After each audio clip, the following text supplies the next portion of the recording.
hear me? Can you? Yeah, you can. Hi, I'm Varsha Rathod. I'm one of the physicians here, one of the founding early physicians that incorporated this kind of medicine here at Palm Health. So before I start, I want to have a standing applause for Matt, Amanda, and Henry, and the whole family to start this foundation. I can see Laura Herzberg smiling today. So.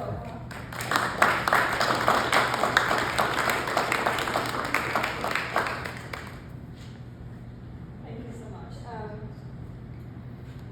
It's not ironical that this is Colorectal Cancer Awareness Month, but guess what it also is?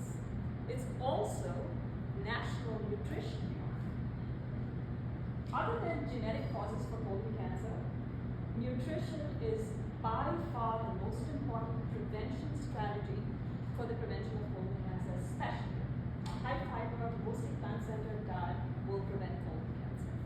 This is provided you don't have familial polyposis and certain kinds of familial cancers. But having said that, I'm not going to say any more about nutrition, just that it is both colon cancer month as an awareness month as well as National Nutrition Month. Okay, my talk today, what I wanted to do was talk to you about the role of primary care in the stewardship of someone with cancer or for the prevention of cancer. You know, that's what we do here at Palm, as me as a primary care provider, and I'm not a rheumatologist, but I'm not just an internist. So, what do we know about this, and why is primary care important? When you start to look at data of primary care prevention for cancer, it is absolutely obvious that 30% of all cancers, not just colorectal cancer, can be prevented by just 5 screening tests that we have. And what are these screening tests? Mammography for breast cancer. Even though the predictive value is not very high, it still can prevent. The earlier we detect it, the better your chances and what comes out. This is why breast cancer has a death rate of only 1 in 7, whereas colorectal cancer has a much higher death rate, 1 in 3. Or for lung cancer, 1 in 2, and for prostate cancer, 1 in 8. So that's one condition, is to be able to make you aware that prevention is important. But 30% prevention is that good enough? And that's where integrative medicine comes in, and actually it's not even the purview of integrative medicine now, because MercyNet has also adopted, say, the Gallery test that we use at Palm, and these are early precision model testing that can just use 2 tubes of blood, and every year you can do this, spend $1,000 right now till Medicare accepts it as a suitable test and will pay for it. But you can pay and find out if you have signals of cancer in your blood. And here's the thing, if you do that, then your detection rate gets to 70% for early cancers. And why is it 70% as opposed to 30%? The reason is that we are going to be able to detect not just those 5 cancers. The 12 most common cancers are not detectable: esophagus, pancreas, there are no screening tools for it. And these will detect those and many more. What it doesn't detect is things like melanoma or box-capsulated cancers like prostate cancer. If it detects prostate cancer, it's probably too late. If it detects melanoma, it's already stage 4. But again, it's precision modeling, and as we collect more data, we'll have more and more better outcomes. Because you know that after the age of 50, we are going to have an incidence of rise in cancer and other autoimmune diseases just because of aging and nutrition. Right? So the earlier we can detect it, the better off we are. So there are three phases when we think about cancer. One is the prevention of cancer. That's obviously the best. The second is early screening for cancer, and I alluded to those of what we can do for screening. And there are only 5 that we screen for: breast cancer. We used to screen for prostate cancer, but there's no brain screening now for prostate cancer because the PSA is no longer considered the gold standard, because there are far more people who don't have prostate cancer that have an elevated PSA. So then it came down to digital rectal exam and prostate PSA screening, as well as maybe an ultrasound and an MRI, leading to prostate biopsy. So it's not really a great screening tool. Cervical cancer with HPV screening is another test that we do. Cologuard and the FIT test are 3 tests that we have for colon cancer. Each of them have different specificity and sensitivity. The most sensitive and specific would be colonoscopy, but not everybody wants to get colonoscopies. So Cologuard comes pretty close at 92% specificity for colon cancer, which is pretty good. And if you do a yearly FIT test, that's pretty darn good too, with a predictive value even better than mammography for breast cancer screening. So those are our screening strategies. And then I said we have tests such as Gallery, and there are 3-4 different labs coming out which are not Gallery but also have specific tests. But the nice thing about Gallery is you can find out which organ the cancer is coming from, whereas the other tests like Exact Sciences are not perfectly yet. But it will improve. My favorite part is prevention. How do you prevent cancer in the first place? I mean, there's a Chinese proverb that says a good doctor, the best doctor, prevents the disease. A good doctor will diagnose early in this stage. This is what we've been doing here. But the terrible doctor is the one who wants to treat after the outcome. Treating stage 4 metastatic disease, and unfortunately, that is what is happening today. So, what do we do with it? How do we look at prevention? So before I go there, I want to talk about 2 studies. When Laura was still alive, we had cancer groups that we would meet, and we would talk about all kinds of strategies and everybody's combined effort of what they went through with chemotherapy, or what they did with meditation, or what they did with nutrition, and we'd bring data together and sit down and chat. And we would do this monthly, meet monthly. At that time, I saw a study done by the Veterans Administration that if a patient had a primary care in the VA, their outcomes were 50% better than if they didn't have a primary care with whom they wanted. So while preparing for this, I thought, let me go look at that study. Can I find that study? And to my surprise, that study has been taken a step further. And in November 2022, the American JAMA Open Network published this article of 245 or 60 veterans that they followed for over 10 years. And they stratified them in 12, the most common 12 cancer types. And then they further stratified them in those who had no primary care, those who had maybe 1 or 2 visits, and those who always had an annual visit and up to 5 visits a year. What do you think they found? I don't do well with numbers, so I'm going to read out the numbers. If you had an annual visit and 5 visits with your primary care, got to know your primary care, your chance of having metastatic disease, your odds of having metastatic disease at the onset of diagnosis was reduced by 39%. That's pretty huge. If you had the same primary care, your death rate from cancer was decreased by 21%. Again, phenomenal. And if you had 1 or 2 visits with a primary care, so you kind of know them, but not really well. I know from personal experience it takes me at least 3 visits to get to know a person. Those people had 26% decreased odds of having metastatic disease at the time of diagnosis, and 12% of death, 12% of death rate, decreasing death rate. So that's 39 compared to 26, 21 compared to 12%. That's pretty phenomenal, wouldn't you say? And this is coming from the Veterans Administration. Another study was looking this was from 2011, looking at colorectal cancer in the Medicare age group. And here's what they found. The 5-year survival was 90% if you were stage 1 or 1B cancer. That means early detection. If you had 1 regional lymph node, so it was a little bit more advanced, it was about 70% survival rate. But if you were metastatic, it was 11%. Again, that's phenomenal, because if you look at Laura, when she came to see me, had metastatic colorectal cancer to her lungs. And I told you that if you have metastatic disease, your 5-year survival rate is 11%.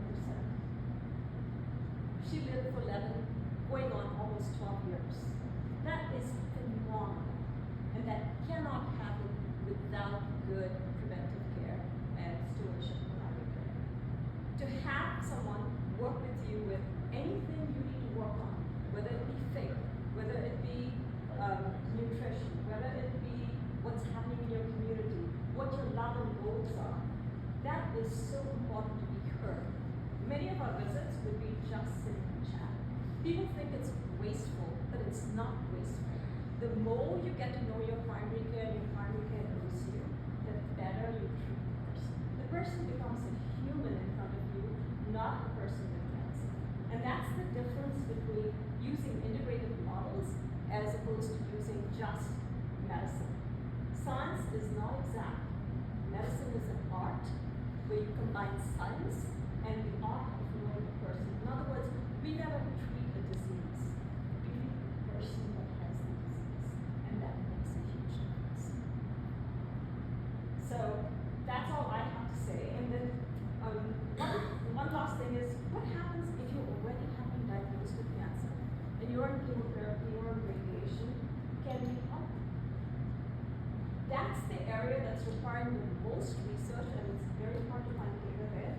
But almost everybody would agree that primary care needs to be trained, and oncologists need to work and take away the arrogant attitude of we'll take care of the patient, because just oncology taking care of the patient doesn't cut it for the patient. The patient doesn't understand what the oncologist tells them or what the outcomes are. They're so scared that they jump into chemotherapy, they jump into radiation without even thinking about it. And today we know with breast cancer that 50% of patients with breast cancer who have a primary care physician will choose the advice of their primary care physician over what the oncologist says. Okay? And that's extremely valuable for them because it begins to create and foster a relationship of where they want to go. They're being listened to. And of course, it helps the primary care to know what the value of the treatment is. You know, I'm not saying you never get treatment with chemotherapy. As a matter of fact, not at all. The second example I'm going to give you is how we can help when someone does have chemotherapy. This gentleman came, joined POM. He sought me out and said, oh, I know you're an integrative doctor, and he was diagnosed with colorectal cancer and didn't want to do radiation and chemotherapy. And so he said, oh, I know you'll help me without this stuff, right, doctor? And I said, well, let's get some history. And what do you think led to your cancer? And he said, oh yeah, I had Crohn's disease, and you know Crohn's disease is associated with a high incidence of colon cancer. I said, yeah. And then he went on to tell me that he had a stricture in his cecum, so he could only eat 10 foods. And so I had to stop. And this is a discovery, what we call meet and greet. You know, I'm deciding whether I can take the patient on. And so I looked at him and said, I don't think I can help you. My tools are nutrition, management of stress. He was at MasterCard and wouldn't stop working no matter what he was going to do. That was the most important thing in his life. And I said, if I treat you, you would have to go through chemotherapy, because I cannot treat someone who can eat 10 foods and get you nutrition to help you. And so he went through chemotherapy, decided he could still join, went through chemotherapy. And with his third round of chemotherapy, he had the worst neuropathy in his hands and feet, so terrible that he couldn't do anything. And the cancer doctor said, well, you still have to continue because you have to finish your 6 rounds of chemotherapy cycles. I had a technique at that point, and it's an energy technique called NAET. But I needed some chemotherapy material to use as the allergen. You know, in Eastern medicine, if anything that comes into your field could become an allergen if it blocks the free flow of energy. So he asked the nurse, and nurses gown up and mask up when they deliver chemotherapy because it's very toxic. So of course they were not going to give him chemotherapy. So what was I going to do to help him? Here's the thing: he was getting Cytoxan, and within 2 hours, the first urine has all the metabolites of his chemotherapy. So I said, okay, give me your first urine of chemotherapy, and that's treated. Lo and behold, 3 treatments, 70% of his neuropathy gets better. Okay? Enough to make life bearable and livable. It's not gone, but better. So we can help them, and this is just one example.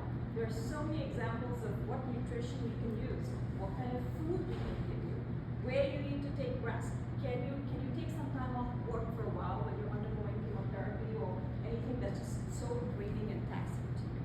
Can you come into Calm and use any of our treatment strategies, from meditation room to salt room or cryo when you're just burning up, can you do any of these therapies here?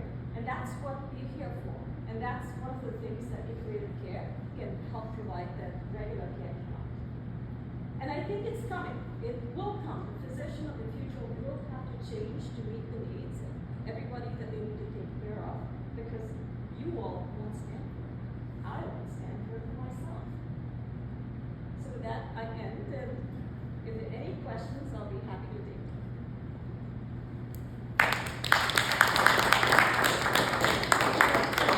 Thank you very much, Varsha. I appreciate it. And Jake, before you go here, I know you got to jump on the call, but I just wanted to identify a couple people in the room related to some of the things that Varsha was talking about. So first of all, Shaker as a company, after 30 years in the semiconductor industry, we took all that knowledge about kind of looking for errors and those types of things through technology, and the startup is really looking at blood and how do we make the blood test faster, better, cheaper, and early detection as far as. So thank you, Shaker, for that.